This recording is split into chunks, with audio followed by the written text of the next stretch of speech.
China's Premier says Beijing is ready to work with Australia to keep the relationship on track. It comes as Prime Minister Scott Morrison sits down with the Chinese leader on the sideline of the ASEAN summit in Bangkok.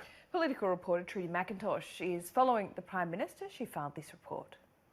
Scott Morrison will spend just over 24 hours on the ground here in Bangkok as he prepares to meet world leaders to discuss trade and security. Touching down on Sunday, the Prime Minister was straight to meet the Chinese Premier Li Keqiang. The pair sitting down amid frosty relations between the two nations. The Chinese Premier stressed the shared economic interests and committed to working together. He says despite downward economic pressure, Beijing is ready to work with the Australian side to keep our relationship on the right track. The Prime Minister also extended the olive branch. This is our opportunity, amongst others, to talk about that relationship, and like you, I feel very strongly and committed to improving that relationship and ensuring we realise its full potential.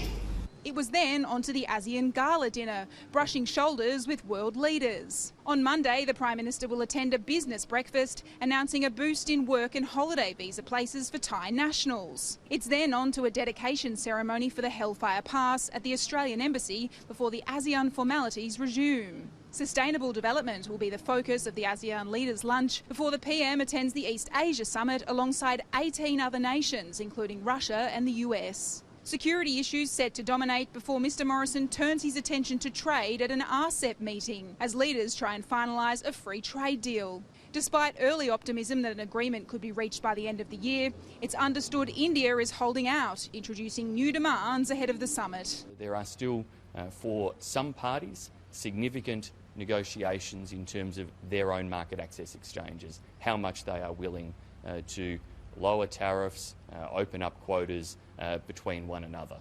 Now Australia has progressed to a very good position with nearly all of the negotiating parties there, and I'm confident that we could get to a point of settlement ourselves, but it's got to be a point of settlement across each of the different 16 parties, and there are challenges that remain between some of them.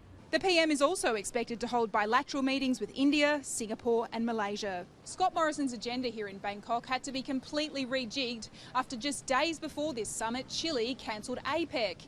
It forced foreign affairs officials to rejig the Prime Minister's schedule to include more bilateral meetings. Trudy McIntosh in Bangkok for Sky News.